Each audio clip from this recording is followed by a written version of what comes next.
James Holden stood at the observation deck of Earth's first interstellar shipyard, watching the latest ship glide into its docking bay. The station was a marvel of human ingenuity, a testament to the progress they had made. James' rugged face bore the marks of countless sleepless nights, but his eyes sparkled with pride. He had been instrumental in designing these ships, incorporating cutting-edge technology that set them apart from anything the galaxy had seen. As he admired the view, the shipyard's PA system crackled to life. "Attention, all personnel. Incoming priority broadcast from the Galactic Council," the robotic voice announced. James frowned and made his way to the central command room. The tension was thick as engineers, pilots, and officers gathered around the main screen. The screen flickered, and the stern face of Counselor Varix appeared. By order of the Galactic Council, all Earth ships utilizing unauthorized technology are to be confiscated immediately. Non-compliance will result in severe consequences. A murmur of disbelief and anger spread through the room. James' fists tightened. He had expected resistance from the Council, but not this outright theft of their hard-earned advancements. Admiral William Carter, a man known for his strategic brilliance and unorthodox methods, stepped forward. "We can't let them take our ships," he said, his voice calm but firm. "James, what do you suggest?" James took a deep breath. "We dismantle the ships. Use the parts to create defensive fortifications around Earth and the station. They can't confiscate what they can't find." The room buzzed with activity as Carter nodded. "It's risky, but it might just work. Let's get to it." James and his team, including the sharp-witted engineer Elena Singh and resourceful pilot Sam Reynolds, began the grueling task of taking apart the ships. Elena worked tirelessly, her nimble fingers flying over control panels, redirecting power and rerouting systems. Sam coordinated the logistics, ensuring every piece of dismantled equipment was repurposed efficiently. Days turned into nights as the team labored. The shipyard, once a bustling hub of construction, was now a hive of dismantling and reassembly. Each part found new purpose, whether in weapon emplacements or reinforced barriers. One evening, as James oversaw the installation of a critical defense module, Dr. Laura Mitchell approached him. "James, are we doing the right thing?" she asked, her voice tinged with concern. "What if this leads to more conflict?" James looked at her, understanding her fears. "Laura, we don't have a choice. If we give in now, we lose our freedom. We need to show the Council that we won't be bullied."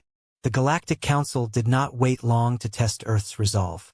A reconnaissance fleet appeared at the edge of the solar system, their intentions clear. James and his team scrambled to their stations. The newly constructed defenses sprang to life, and the first shots were fired. James watched the battle unfold on the central screen. The makeshift fortifications held, repelling the initial wave of the Council's ships. The team's efforts were paying off, but the cost was high. Casualties mounted, and the shipyard took significant damage. Jack Thompson, a young soldier with a fiery temper, voiced his frustration. "We should strike back. Show them we're not afraid." Laura countered. "We need to be smart, not reckless. Our goal is to defend, not provoke." James intervened. "Both of you are right. We need to hold our ground and defend what's ours. But we also need to be prepared for whatever comes next." The reconnaissance fleet retreated, but it was clear that this was only a prelude to a larger conflict. As the crew repaired the damage and tended to the wounded, a secure communication channel opened unexpectedly.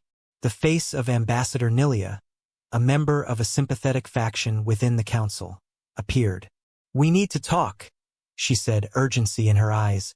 "There are those within the Council who do not agree with this aggression. We can help each other." James and Carter exchanged glances. An alliance with Nilia's faction could be the edge they needed. "All right," James said cautiously. "Let's hear what you have to offer." James Holden tightened his grip on the console as the first wave of the Galactic Council's reconnaissance fleet appeared on the shipyard's radar. "Here they come," he muttered, eyes narrowing. The team had spent days repurposing their dismantled ships into makeshift defenses. Now it was time to see if their efforts would pay off. Admiral William Carter stood beside him, radiating calm authority. "We need to hold them off long enough to show we're not backing down," he said. His strategic mind was already calculating the best maneuvers for their limited resources. Elena Singh's voice crackled over the comms. "All systems are green. We're ready." Her confidence was a steadying force for the crew. Sam Reynolds, piloting one of the remaining intact ships, added, "Just give the word, James." The Council's ships advanced, their sleek forms glinting ominously against the backdrop of space. James issued the command, and the defenses roared to life. Automated turrets fired in coordinated bursts, their precision a testament to the team's meticulous planning. The first few Council ships faltered under the unexpected resistance. James watched the screens, noting each hit and adjusting the strategy in real time. The shipyard shuddered as enemy fire returned, but their fortifications held. Dr. Laura Mitchell, overseeing the medical bay, reported casualties. "We're doing what we can, but we're stretched thin." Her voice was steady, masking the underlying strain. Jack Thompson, stationed at a forward position, called in. "We need more support here. They're breaking through." Carter directed reinforcements, his decisions swift and calculated. "Hang in there, Jack. We're sending help." Despite the initial success, the sheer number of enemy ships began to overwhelm their defenses. James could see the toll it was taking on his team. Sweat beaded on his forehead as he coordinated the next wave of attacks. In the midst of the chaos, a secure channel opened. Ambassador Nilia's face appeared, her expression serious. "We have intel that could help you. I'm sending you coordinates for their flagship's weak points." James hesitated only for a moment before relaying the information to his team. "We've got one shot at this. Let's make it count." Elena recalibrated the targeting systems, her fingers flying over the controls. "Coordinates locked. Ready when you are." "Fire!" James commanded. The shipyard's main cannons unleashed a concentrated volley at the enemy flagship. The impact was immediate and devastating. The flagship shuddered, systems failing, and began to retreat. A cheer erupted in the command room, but James knew this was far from over. The Council's fleet regrouped, preparing for another assault. He took a deep breath, rallying his exhausted team.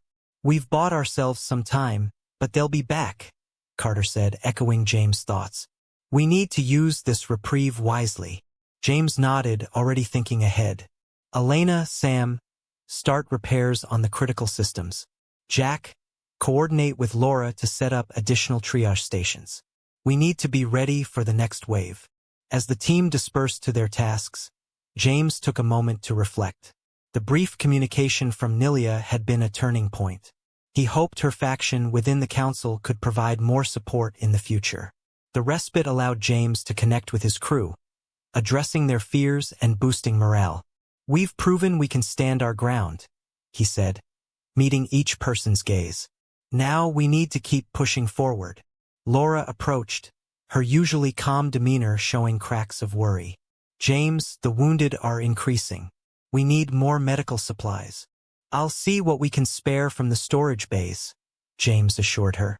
"Hang in there, Laura." Jack's voice came over the comms again, this time more composed. "We're holding steady, but we're going to need a new strategy if they come back with reinforcements." James exchanged a glance with Carter. "We'll figure something out. For now, we focus on repairing and reinforcing." The hours passed in a blur of activity. The shipyard's once pristine halls were now filled with makeshift barricades and triage areas. Despite the fatigue, the crew worked with a sense of purpose, driven by the knowledge that their actions were crucial for Earth's defense. The shipyard was a hive of activity as James Holden coordinated repairs. The recent skirmish had left their defenses battered, but the crew's spirit was far from broken. Admiral Carter stood by, strategizing the next steps while keeping a close eye on the progress. A secure communication channel beeped, and James answered, finding Ambassador Nilia's face on the screen. Her voice carried urgency. "We have more information on the Council's next move. They're planning a full-scale assault. We need to discuss how to counter this." James nodded, gesturing for Carter to join the conversation. "We're listening. What do you suggest?" Nilia's holographic projection provided detailed schematics of the Council's fleet. "Their flagship has a vulnerability in its power distribution network. If you can exploit this, you might stand a chance."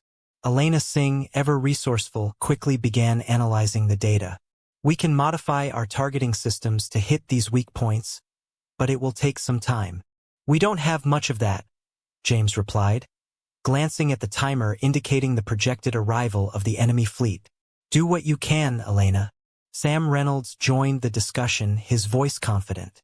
"I can lead a small squadron to distract them while we prepare. It'll give us the time we need." Carter approved the plan with a nod. "Make it happen. Everyone else, double down on fortifications and weapon adjustments." As the team dispersed to their tasks, the atmosphere in the shipyard buzzed with determination. Every individual understood the stakes and worked with unparalleled focus. Laura Mitchell approached James, concern etched on her face. "The medical supplies are running low. We need more if we're to handle the casualties from another battle." James acknowledged her concern. "I'll allocate additional resources. We can't afford to be unprepared." Meanwhile, Jack Thompson rallied his squad, ensuring that every defensive position was manned and ready. His leadership had become indispensable, and the crew looked up to him for motivation. Hours passed swiftly. Elena's fingers flew over her console as she recalibrated targeting systems. Sam coordinated with his pilots, briefing them on the diversionary tactics. Carter remained the central command, orchestrating the entire defense strategy with precision. Nilia stayed connected, providing real-time intelligence and moral support. Her actions had begun to earn the trust of the crew, though some, like Sam, remained cautious. Finally, the moment arrived. The enemy fleet materialized on the radar, an imposing array of ships advancing steadily. Sam's squadron launched first, weaving through the enemy lines with daring maneuvers. Explosions lit up the void as they drew the Council's fire, buying crucial time. James watched the battle unfold from the command center, his heart pounding. "Elena, status report." "We're ready," she confirmed, her voice steady despite the tension. "Targeting systems are locked onto their flagship's weak points." "Fire at will," Carter ordered. The shipyard's cannons unleashed a barrage of precise strikes. The Council's flagship shuddered under the impact, systems flickering and failing. The vulnerability Nilia had pointed out was devastatingly effective. A cheer erupted in the command room as the flagship began to retreat, followed by the rest of the fleet. James allowed himself a moment of relief, but he knew the battle was far from over. Laura's voice came over the comms. "We've got incoming wounded. We need all hands on deck in the medical bay." James responded immediately. "Jack, coordinate with Laura. Get those people the help they need." As the crew worked tirelessly to stabilize the situation, Nilia's projection appeared once more. "You did it.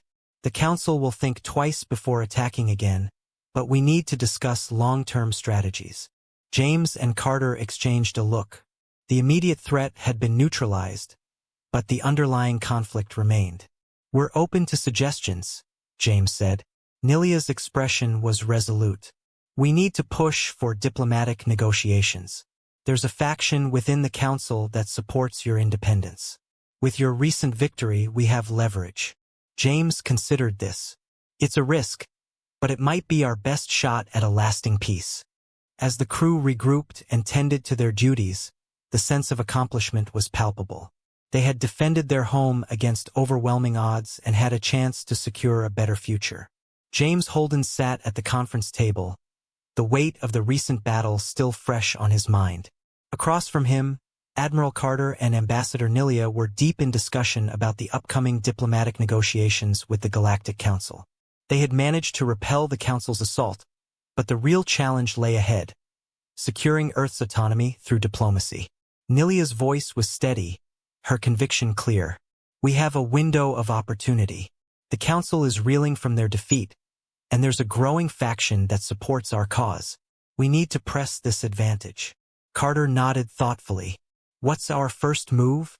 "First, We need to demonstrate our willingness to negotiate while showing that we're prepared for further conflict if necessary, Nilia replied. James, your technological expertise will be crucial. We need to present our advancements not as threats, but as contributions to galactic progress. James leaned back, considering the implications. We'll need to be transparent about what we've developed and how it benefits everyone, not just Earth. Nilia smiled slightly. Exactly. And I'll need to gather the support of key council members who are on the fence. As plans were solidified, James felt a mix of anticipation and apprehension. The stakes were incredibly high, but he trusted in their strategy and the team's capabilities. Later, James walked through the bustling corridors of the shipyard. Engineers and technicians were hard at work repairing the damage from the battle. Elena Singh was supervising a team recalibrating the targeting systems, her focus unwavering. Elena, how's it going? James asked, joining her. We're making good progress, she replied without looking up. But we're going to need more parts if we want everything operational before the next attack. James nodded. I'll see what I can do about securing more supplies. We can't afford to be unprepared. He continued on to the medical bay, where Dr. Laura Mitchell was overseeing the treatment of the wounded. She looked up as he entered, her expression a mix of exhaustion and determination. Laura, how are we holding up? He asked. We're managing, but just barely, she admitted. We need more medical supplies and personnel. I'll put out a call for volunteers and see if we can get additional resources. Hang in there, Laura. As James left the medical bay, his comms unit beeped. It was Sam Reynolds. James, we've got a situation. A small council reconnaissance team just entered the outer perimeter. Looks like they're probing our defenses. James hurried to the command center, where Sam and Jack Thompson were monitoring the situation. What's their approach? James asked. They're testing our response times and looking for weak points, Jack explained. We should engage them before they can report back. James agreed. Sam, take a squad and intercept them. We need to send a clear message that we're ready and capable. Sam's squad launched swiftly, intercepting the council team with precision. The skirmish was brief but decisive, with the council ships retreating after suffering significant losses. It was a small victory, but it reinforced their position. Back at the shipyard, James convened with Carter and Nilia. The reconnaissance team was just a probe. The real threat will come soon enough, he said. Carter nodded.